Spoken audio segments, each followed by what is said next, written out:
Un poder judicial de Michoacán. Eficiente, cercano, sensible a las necesidades ciudadanas, que da resultados. María del Carmen Ramírez Chora es licenciada y maestra en Derecho y cuenta con la especialidad en Derecho Procesal, todas por la Facultad de Derecho y Ciencias Sociales de la Universidad Michoacana de San Nicolás de Hidalgo. Inició su trayectoria en el Poder Judicial de Michoacán en 2001, como archivista en el Juzgado Séptimo Civil de Morelia. Posteriormente, desempeñó diversos cargos jurisdiccionales, entre ellos escribiente, secretaria de juzgado y secretaria de sala. En 2015, fue designada jueza de primera instancia, función que desempeñó en juzgados civiles y familiares de Ario, Sinapecuaro, Apatzingán, Uruapan y Morelia. En marzo de 2023, producto de un concurso de oposición, fue elegida como magistrada de la Cuarta Sala Civil del Supremo Tribunal de Justicia del Estado. Ha participado como ponente en numerosos cursos, talleres y conferencias en materia civil y familiar, tanto en el Poder Judicial como en instituciones académicas, y cuenta con una amplia experiencia en docencia, particularmente en temas de oralidad, familiar, jurisprudencia y derechos humanos. En el marco del Día del Abogado y la Abogada 2025, fue reconocida por diversas agrupaciones con la Vénera a la Judicatura, un reconocimiento de la comunidad jurídica por su trayectoria. Tras resultar electa por voto popular en el marco de la reforma judicial, desde septiembre de 2025 funge como magistrada de la primera sala colegiada en materia civil de la región Morelia, misma que también preside. Muchísimas gracias por acompañarnos una vez más en El Arte de lo Bueno y lo Justo. Hoy para platicar acerca de la transformación de las salas civiles, y ya lo escuchó usted, con la magistrada María del Carmen Ramírez Chora, quien tiene gran experiencia y que además nos va a compartir un poco también de los retos que se vienen con la aplicación del nuevo Código Nacional de Procedimientos Civiles y Familiares. Gracias por acompañarnos. Agradezco también y saludo a Jenny Velázquez, intérprete de la lengua de señas mexicana, y a usted que se suma a través de Vox FM y de la radio del Sistema Michoacano de Radio y Televisión. Bienvenidos a este programa. Bienvenida, magistrada. Qué gusto que se nos acompañe este día. ¿Qué tal, Astrid? Es un gusto saludarte y sobre todo agradezco enormemente la invitación a este espacio nuevamente, pero también saludo con mucho entusiasmo, alegría a tu auditorio. Gracias, pues escuchamos ya su semblanza con esta amplia trayectoria que tiene en la impartición de justicia, pero justamente, bueno, con la reciente reforma al Poder Judicial, pues vinieron algunos cambios y nos interesa un poco conocer esta parte de las salas civiles. Si nos puede recordar un poco cuáles son los temas que se abordan en las salas civiles y, bueno, también cómo era esta dinámica en las salas unitarias en esta segunda instancia. Vaya que hay cambios sustanciales, pero digo, todos los cambios siempre son buenos. Buscar siempre la bondad en cada uno de los cambios, hacer que las cosas funcionen. Anteriormente, contestando a la pregunta, yo tuve el honor, sí, de ser magistrada de la Cuarta Sala Civil del Supremo Tribunal de Justicia del Estado. Antes teníamos una conformación de manera unitaria y conocíamos asuntos que tenían que ver de naturaleza civil, mercantil y familiar, además de incompetencias que se suscitaban dentro o respecto de esas materias. Con relación a las salas colegiadas, la dinámica en cuanto al conocimiento o por competencia por materia es lo mismo. Sin embargo, ahora conocemos de manera colegiada. ¿Eso qué quiere decir? Que estamos conformados cada sala con 3 integrantes, 3 magistrados o magistradas, dependiendo. Aquí se cuidó también con la integración de cada sala la paridad. Por ejemplo, Morelia, yo creo que algunos compañeros ya lo han comentado, nada más como mera reseña.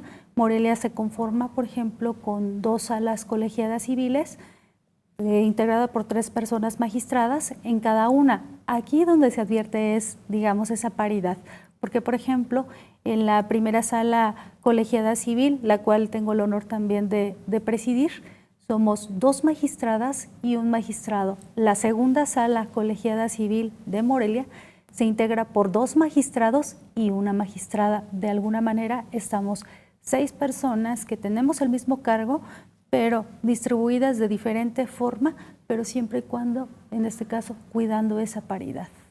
¿Cómo es un poco la dinámica, magistrada? ¿Cómo les llegan a ustedes los casos? ¿Quién lo discute? ¿Cómo se da esa discusión entre ustedes? Fíjate que sí, eso es algo interesante porque en lo unitario recibíamos de parte de la Oficialía de Partes y Turno que esa oficina no ha desaparecido, los jueces de primera instancia cuando se interpone, por ejemplo, un recurso de apelación, porque conocemos de esos recursos, cabe mencionarlos, los ordinarios, conforme a la legislación vigente, recurso de apelación, recurso, por ejemplo, de queja, insisto, las incompetencias.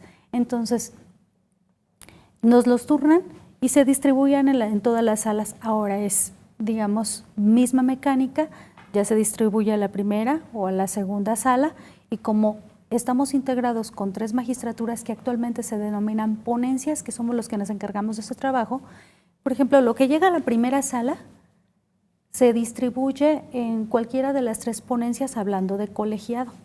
Entonces, se distribuye en primera, segunda, tercera ponencia. Obviamente, quien lo tenga a su turno o a su resguardo, vamos a tener un resguardo físico del expediente y nos vamos a ocupar de lo que es la elaboración del proyecto. También funcionamos para algunos casos conforme lo establece nuestra nueva ley orgánica, funcionando en unitario. Pero, ¿qué conocemos de manera colegiada? En este caso, todas las apelaciones que van en contra de sentencias definitivas o incompetencias o excusas o recusaciones, que también tenemos esas figuras jurídicas, cuando existe alguna controversia o se interpone alguna incompetencia en contra de personas juzgadoras que están dentro de lo que es la región Morelia. Y yo creo que también les han explicado que la región Morelia se compone de los distritos judiciales de Sinapecuaro, Morelia y Pátzcuaro. Todo eso nosotros conocemos hablando por la región Morelia. Entonces, la dinámica ahora en colegiado es así.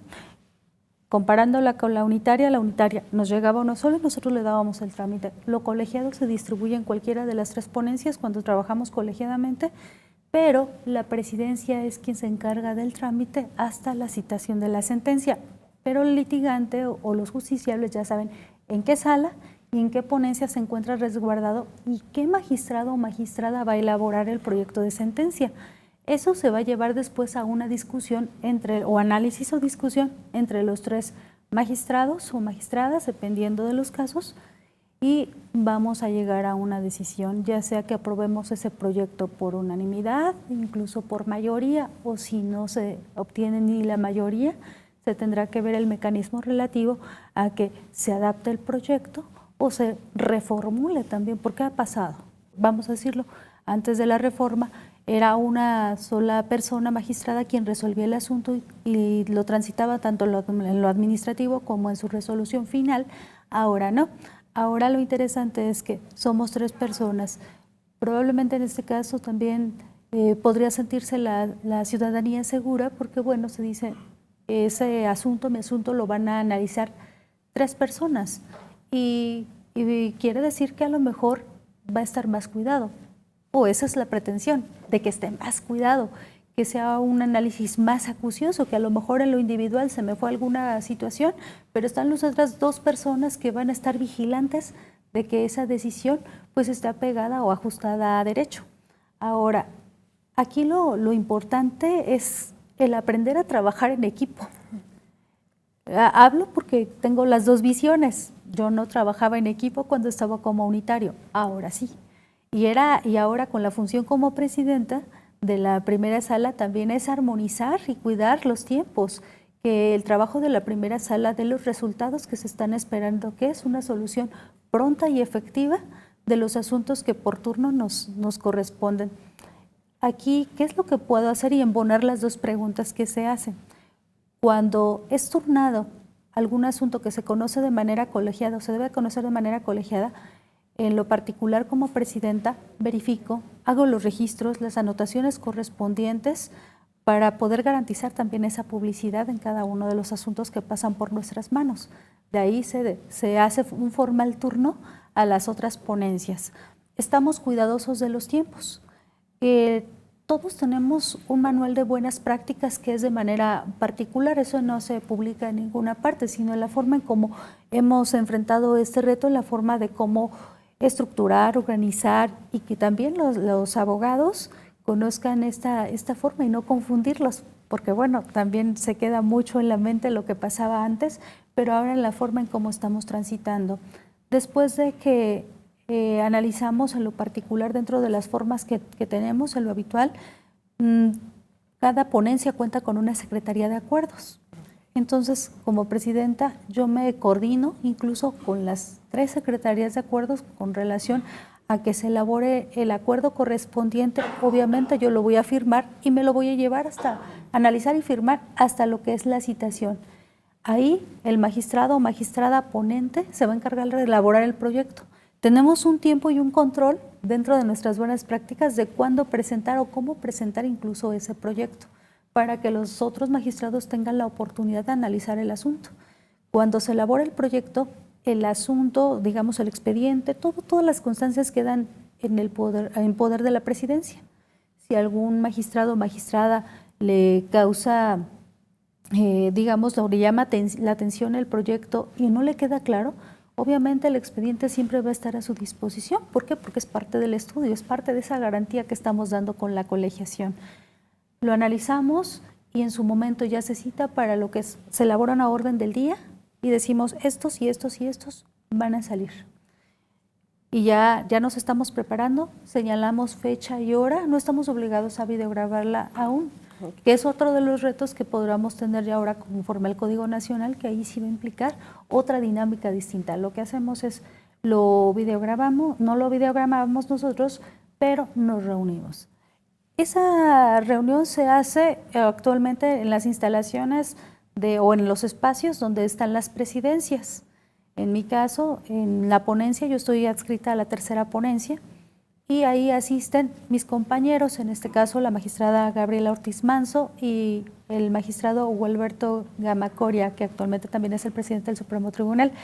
Así hemos transitado los 3, hemos hecho un muy buen equipo, considero, y analizamos, discutimos los asuntos. Cuando vemos que algún asunto no tiene un soporte, lo ponderamos. Ha habido ocasiones de que tendremos que sacarlo para un mejor análisis. ¿Por qué? Porque queremos dar un buen resultado. Lo que a lo mejor no vi yo, si yo soy la ponente, lo vio mi compañero, el magistrado Hugo, la magistrada Gabriela, hacen las observaciones. O a la inversa también, lo que hicieron ellos, yo también hago observaciones, o dependiendo cualquiera de los dos que lo hagan, y tomamos la decisión, o si no, se hacen los ajustes correspondientes, si son mínimos, si son solamente que tengan que ver con algún engrose en la sentencia, que alguna letrita que se nos fue, o que invertimos algún apellido, o cualquier cosas mínimas, pero que no impactan con el fondo del asunto. Eso nos ayuda a transitar. Finalmente, el producto es que los 3 podemos y debemos votar esos proyectos.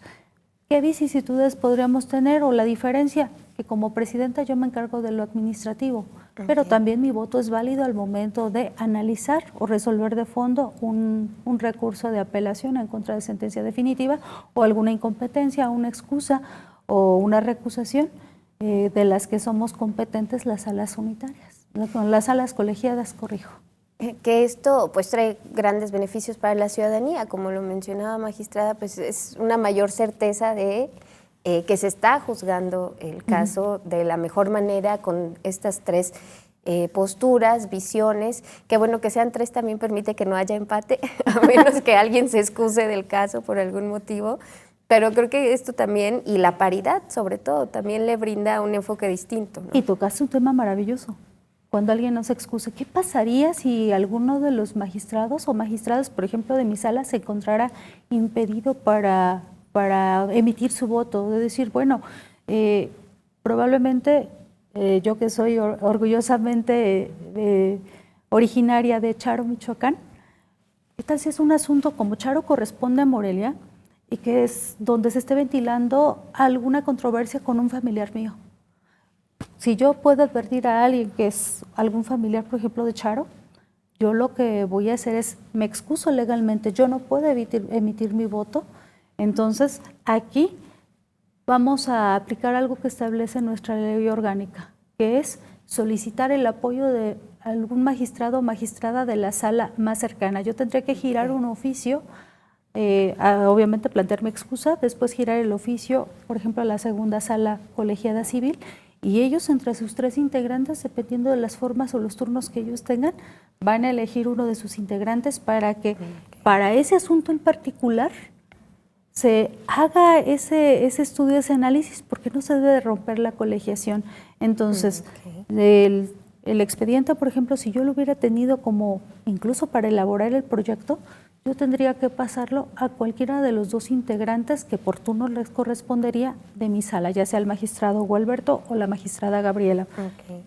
Cualquiera de ellos 2 ya estaría obligado a hacer el proyecto, pero el tercer magistrado o magistrada de la sala más colegiada más cercana estará analizando también ese proyecto, tendrá derecho de acceder al expediente, desde luego, y en su momento, cuando se haga todo el procedimiento de lo que es la citación, la orden del día y posteriormente la sesión de sala colegiada, tendrá que emitir su voto, donde yo tendré que abstenerme. A lo mejor podemos sacar unas 12, 13 sentencias, que sí ha sucedido por semana, porque tenemos nosotros en lo particular, para que nos dé los tiempos y estudiar cabalmente todos los asuntos. Una vez por semana lo analizamos y ellos entrarán. Ojo, también esas sesiones las hago a puerta abierta, así que si por ahí está algún litigante o alguien y desea pasar, no hay ningún problema. Sí, los espacios son pequeños porque ahorita es nuestras oficinas, pero ya habrá manera, yo creo que en este caso, de que se hagan las adaptaciones correspondientes cuando entre en vigor el Código Nacional, que ese es otro reto y otra dinámica.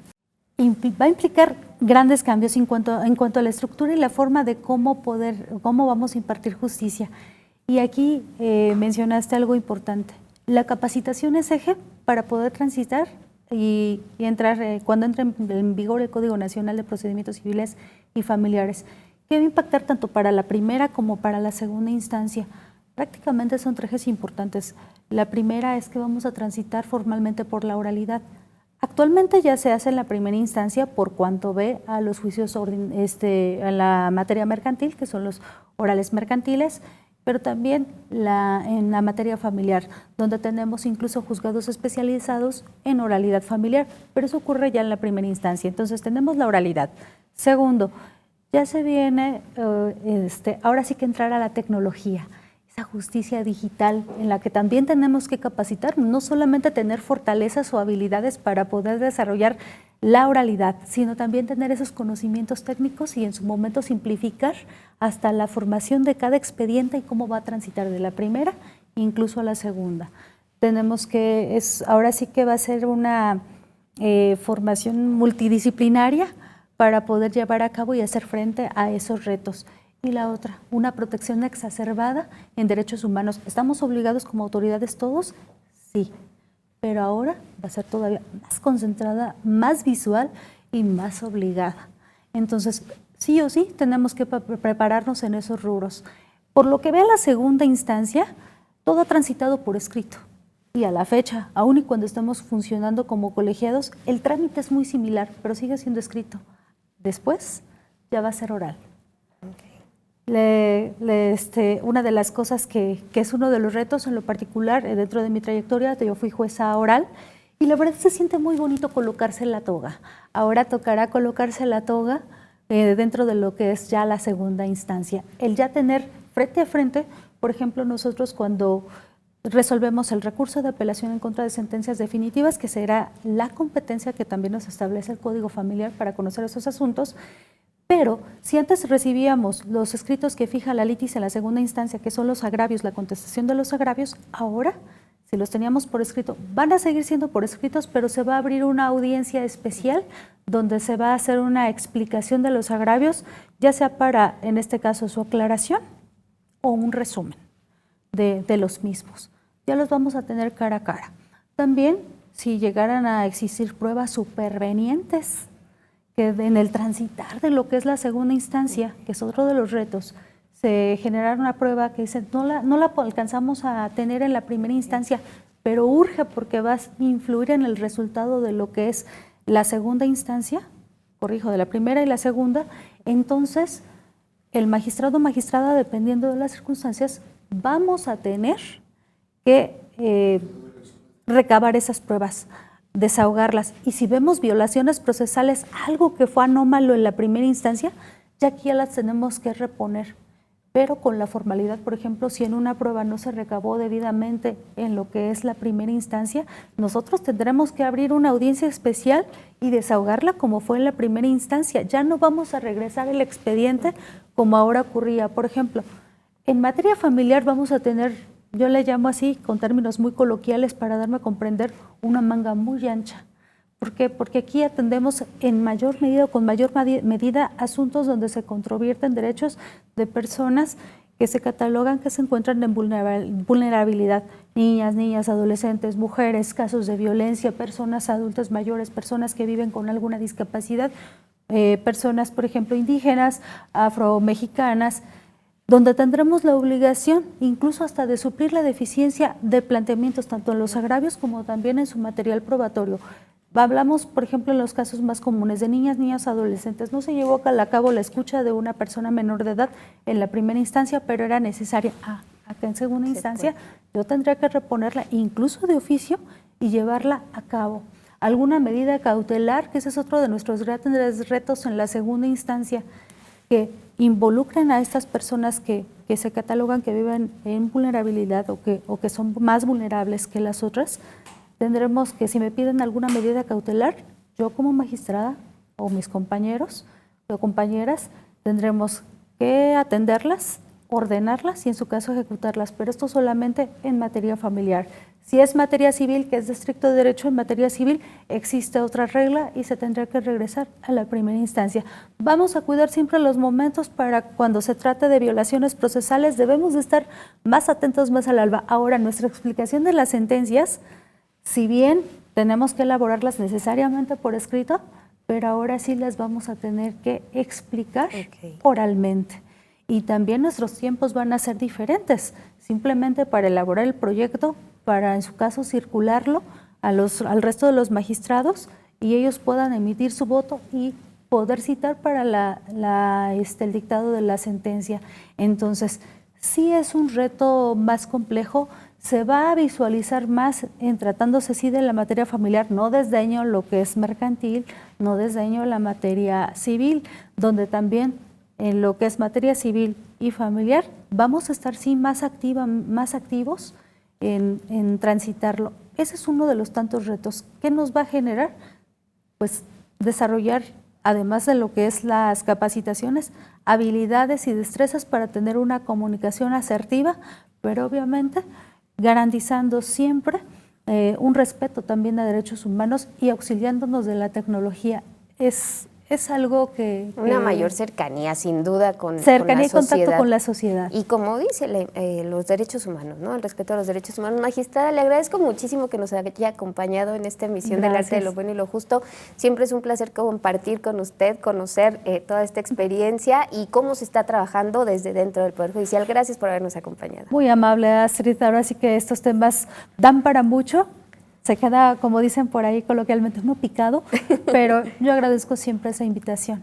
Pues ojalá que así se haya quedado la audiencia del Arte de lo Bueno y lo Justo de Vox FM, del Sistema Michoacano de Radio y Televisión y por supuesto de las redes sociales del Poder Judicial del Estado de Michoacán, donde puede seguir este programa, donde puede comentar, compartir sus dudas si algo no quedó claro, si le gustaría que abordáramos algún tema, ahí es el lugar para que nos lo comparta. Gracias por habernos acompañado en el Arte de lo Bueno y lo Justo.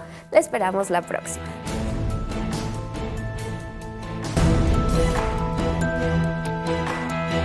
Un Poder Judicial de Michoacán.